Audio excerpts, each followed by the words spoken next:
Doing well, Chris. How are you? Good, man. I see you're in Nashville. Yeah, back at home. Hey, have you been doing most of your off-season stuff there? Have you gone anywhere else to train, or kind of been hanging out there and doing it at your place there? Yeah, been doing all my training here, as per usual. So Right. just been here in Nashville for most of the time. How far along are you in your throwing program? Everything where you want it to be right now? Yeah, good. Throwing bullpens, all that stuff. Just normal ramp up to spring training. So feeling good so far. I know you've talked about this a lot in previous interviews, but as we're a couple weeks out now from you going down there, you talked about your fastball usage and how good that was for you last year. Hitters hit 143 against it, I think. Yep. How are you going about, I guess, using that more as a weapon? Has that kind of been a focus?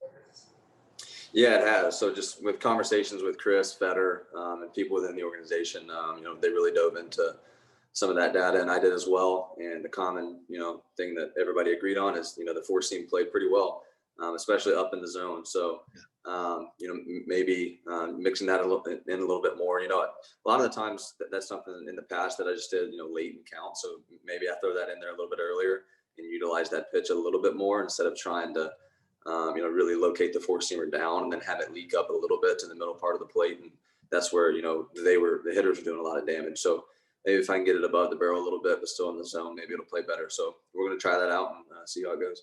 Think that would set up your split and your other pitches too off of that, just because, you establish it here and then everything else is kind of down and away. That's what we're hoping. We'll see though. That's the plan. Yeah. I'm really fascinated about how you're getting along with Chris Fetter. I mean, I feel like you guys are kind of really similar in your mindsets. Yeah. I mean, he's just got a ton of knowledge, and he's somebody that I'm looking forward to learning even more from. We've already started that narrative and conversations. Just he obviously he knows a lot about technology and data, but he goes beyond that as well. So we've been able to find common ground really on all fronts pitching, which is it's been awesome so far. And like I said, can't wait to get with him and learn even more. Absolutely. Thank you for the time here. Yeah, thanks, Chris. Next, we'll go to Evan Petzold from the Free Press.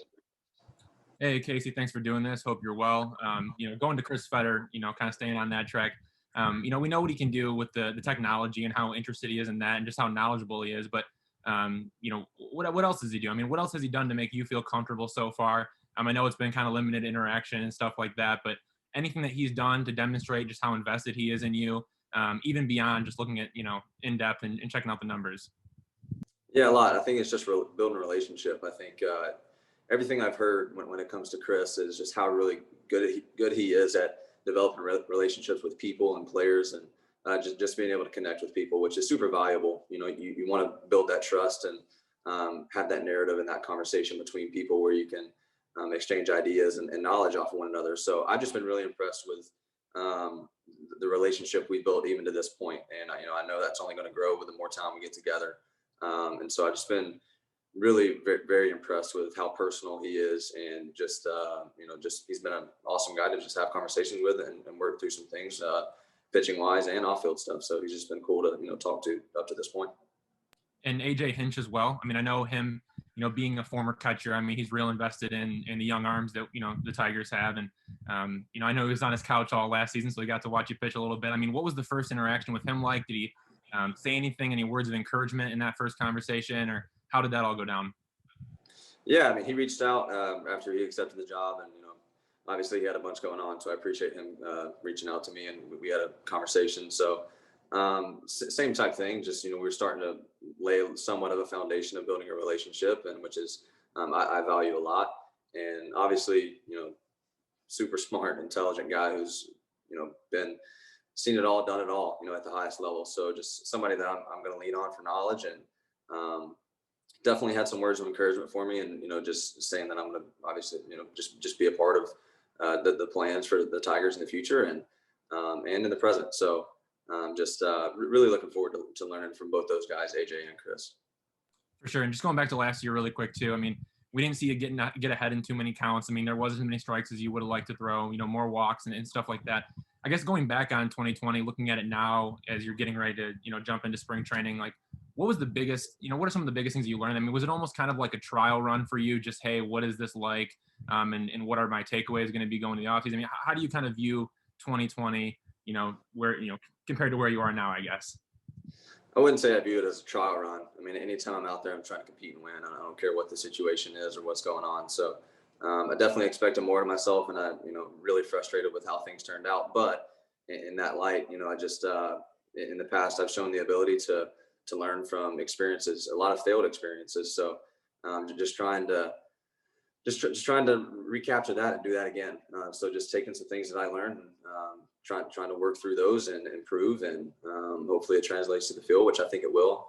So just a learning experience, and but I wouldn't call it a trial run. I mean, it's the real deal when you're playing the big leagues, man. There's no free passes or just you got to get the job done. And so I look forward to getting out there and getting it done this year. And last one for me, you mentioned, there is no such thing as a trial run. How hungry are you to get back out there and prove to people what you can do? I mean, yeah, I'm super excited to get back out there and play. I mean, I love baseball, so just any opportunity I get to go play, I'm just excited for it. And obviously, I want to show people what I can do, but I just want to prove to myself, I want to go out and do my own thing. And I enjoy it. I enjoy competing and playing and winning. So I just want to go do that. Honestly, to make myself happy, and if it makes other people happy, then great too. That's awesome. For sure. Thanks, Casey. Thanks, Evan. Next, we'll go to Matt Shepard. Hi, Casey. Hope you're well. Yeah, how are you? Good to see you, bud. What did you learn about yourself more than anything last year? And especially, you talk about learning from failure. It's a great lesson we can all learn from. But what did you learn most about yourself? Yeah, great question. I think just the ability to, it took a lot out of me, honestly, just getting beat down repeatedly. And I still showed up and still prepared well and still competed very hard and, just got after it as best I could. And obviously the on-field performance is not what I wanted, but, just really happy with the way that I battled through and just, kept my head down and keep moving forward, because, that's all we can do as athletes, just keep going. So just really pleased with how I handled that, honestly. But, just looking to build off that and try to not have as many of those moments in the future. But, I'm, like I said, pretty pleased with how I battled. A little different offseason this year for you compared to last year when you got married in November, right? And went to Bora Bora on your honeymoon. Anything new in the Casey Mize world of the offseason, and how you just kind of relaxed and tried to unwind a little bit? Yeah, we had some travel plans, wanted to be able to do that, but, everybody knows, everybody's plans were messed up this year. So just a lot more time spent at home and just cooped up in the house and just trying to, by the time we were able to do some fun things with friends and family and just enjoy seeing people that we don't get to see during the season. So we did all that stuff as well, but definitely didn't get to travel, which is a bummer. But it's been a good off season, but I'm ready to get down to Lakeland and get things going. All right. Lastly, I asked this of Tarek School yesterday, with a news catcher in Wilson Ramos, and I know you and Austin Roman were able to build a pretty quick rapport, great respect for one another. How long does that usually take? I know it's not cookie cutter, but how long does that usually take to try and establish that trust between one another when you get a brand new receiver? Yeah. Honestly, I've had different experiences with different catchers, but for the most part, I'd say fairly quick. Sometimes if you're with a guy for a really long time, you can take things to another level. But for the most part, a couple bullpen sessions, couple sessions just talking through things and a little bit of game action, you really have a good feel for each other, and then you can kind of build from there. But I would say pretty quickly for the most part. But then, like I said, if you're with somebody for a very long time, you can take it to that next level where, you're out thinking the other person, and then it becomes really fun. But for the most part, it happens pretty quickly. Good to see you. Stay healthy. Yeah, thanks. Next, we'll go to Jason Beck from MLB.com. Hey, Casey, good seeing you again. Thank you for doing this. Yeah, it'll be your third Major League spring training, but kind of the first one where you're really fighting for a rotation spot. Is it a different feeling going into a situation like that? And how have the previous two camps, you think, prepared you for? Yeah, it definitely is a different feel. The last couple of times I had I love spring training, and I really enjoyed my time there, and I'm looking forward to it again. But like the last couple times, it's like, oh, I'm not making the team. Everybody knows that. It's okay. But now, I'm trying to make the team, trying to win a spot. So it's definitely a different feel. But I'm really looking forward to seeing everybody and getting back out there and playing. The things I would take away from the last two is just the comfortability standpoint. Kind of know how everything runs. I know it's going to be a little bit different under new manager and new staff, but just I've already done that. Had a couple spring trainings under my belt, so kind of know the flow of how everything goes. So that'll help from a comfortability standpoint. But I'm really looking forward to competing for a spot and trying to win one. It's interesting you say you like spring training. I know sometimes it gets tedious for some guys, even some pitchers. What is it that you like so much? Is it kind of the process of building? Is it being able to work on pitches? What is it specifically? Yeah, I would say those two things are definitely a part of it. I think it's just it's an interesting time, especially for pitchers when everybody comes back and it's like, oh, look what I worked on, look what I learned. I'm really feeling good about this, and everybody's just pumped. Everybody thinks they've got it all figured out, and so we all get there, and turns out that's not true. But it's just a cool, exciting time to be able to see everybody and talk through new things and to just the ramp up, and you're just excited. You're excited to play baseball again. So. It's just it's a pretty cool time, and I enjoy it. It might be a little bit long, but I do enjoy it. Is there anything you've done in the offseason to prepare for that jump from a 60-game season to 162 games and the uptick in innings that's probably going to require from you guys?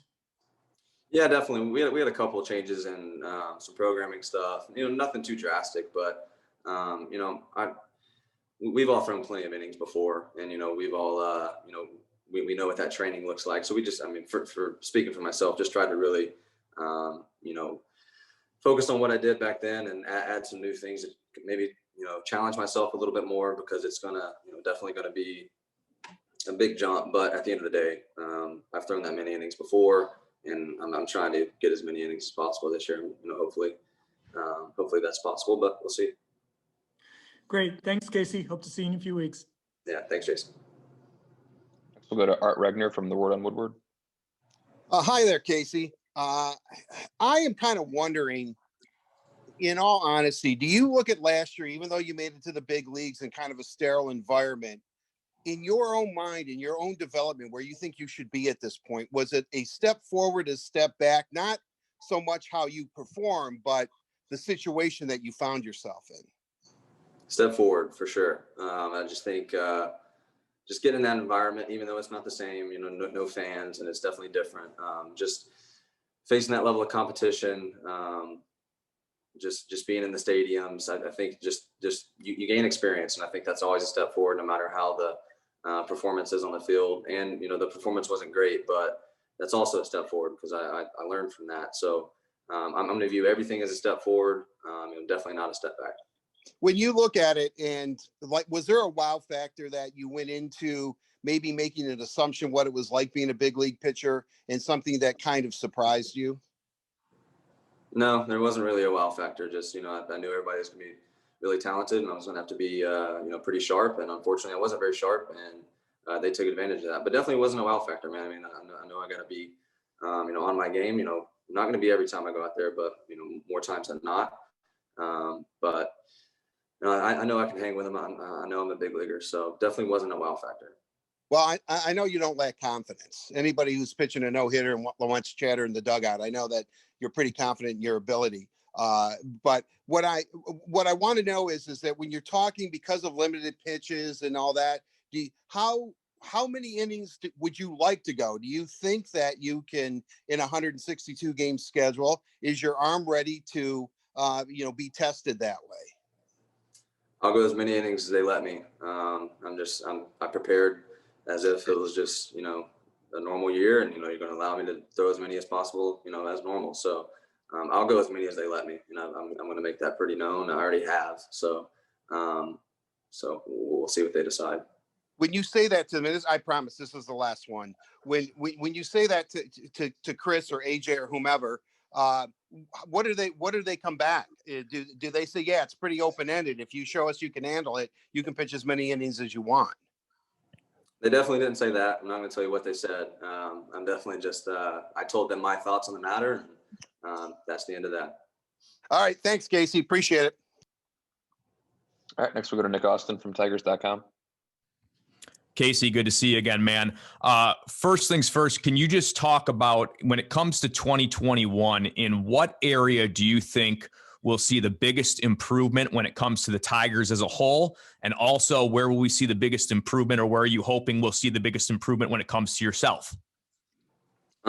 Biggest improvement, Tigers as a whole, I would say wins. I think that's the ultimate goal, is just to win games. And I think with, adding AJ and just hearing him speak, his goal is, win today, or win today's game.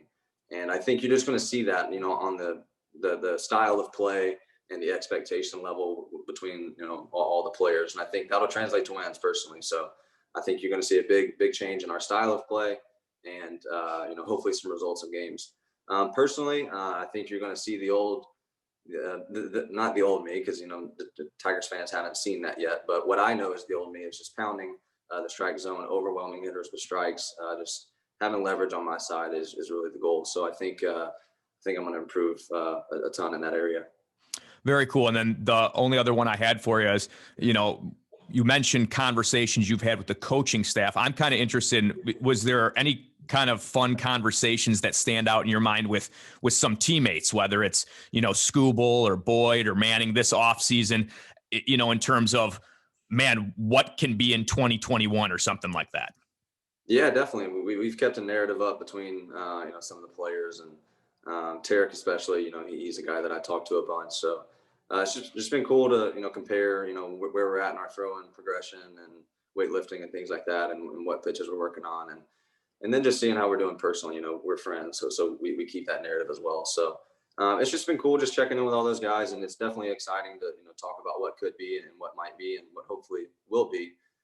So it's definitely, I've mentioned this before, and it's an exciting time to be in this organization, exciting time to be a fan. So, hopefully we get out there and improve a lot. Have you got back on the video games with them? I know they were giving you a hard time about that. No, still not on the video games. Ever since my wife, she doesn't like that. It takes up too much of my time, which I agree. I need to get my butt off the couch and get moving a little bit. So no video games for me.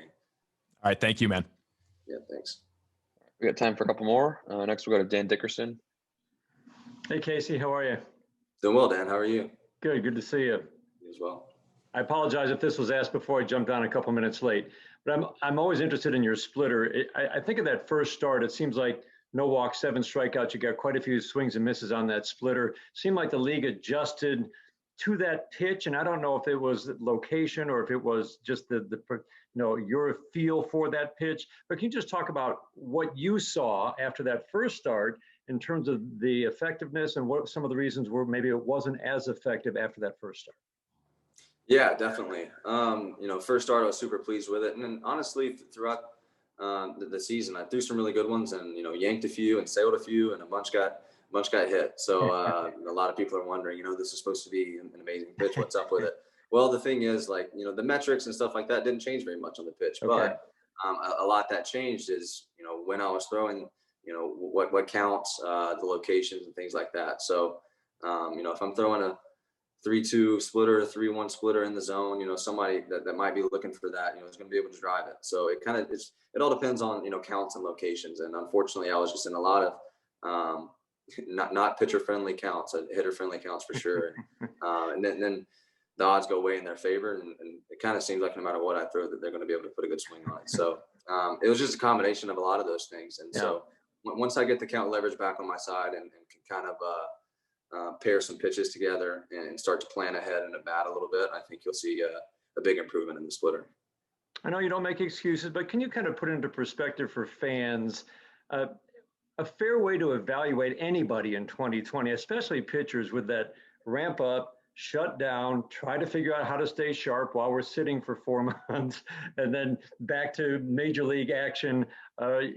Your first action above AA is, in the major leagues. Can you give a feel just for the difficulties of that and some of the challenges that you noticed about that, and what's a fair way to evaluate?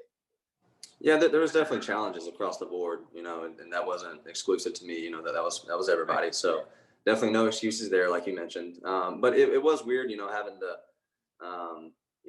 come home to Nashville and I'm throwing into a sock, just trying to keep my arm loose or whatever. So, and I know everybody was making do with whatever Right. they had. But then getting up to Detroit and having that ramp up and trying to get things going. And I think 3 weeks in camp was, I'm not really sure. So it definitely was strange. And I think everybody experienced it. So some players, thrived under it. Some players, struggled with it. So I don't know. It definitely was strange. And like I said, though, and you mentioned as well, I'm not going to say that's any reason for my struggles.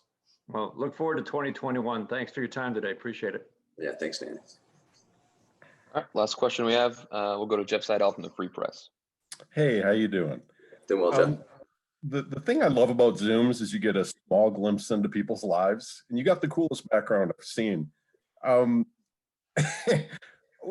know you're not satisfied yet. You're still working your butt off, but what did it mean to hang the Tigers jersey on the wall? Yeah, it means a lot. This was actually when I signed. This is the jersey that we wore in all the pictures because, number one. So whenever I was drafted, it was cool, man. I mean, it's just something I could add along with these two here and just a part of my journey. And I can look up and, Auburn, Team USA, and now I'm a Detroit Tiger. So it's awesome. And I'm super, I'm so glad to be a part of this organization, and especially now at the big league level. It's, surrounded by great people all the time and a storied franchise. And I want so much, for the Detroit Tigers. And it, it really motivates me to see, just some awesome moments in Tigers history. And I just want that for us in the future. So those are just small reminders that I get, when I see that jersey and things like that. So it's just something I'm looking forward to and, hoping to bring pride to Detroit and its fans. I can't tell. Is that a garage? It is, yeah. So this is actually upstairs. This is like I have a pool table, and this garage door comes up. It's kind of cool, but So that's your man cave. Oh yeah. This is where I spend most of my time. Very cool. Thank you very much. Yeah, thanks. All right. Thanks, Casey, and thanks everyone else for taking the time this afternoon. We'll be back with Spencer Torkelson later tonight. Thanks, Casey. Thanks, guys. Thank you.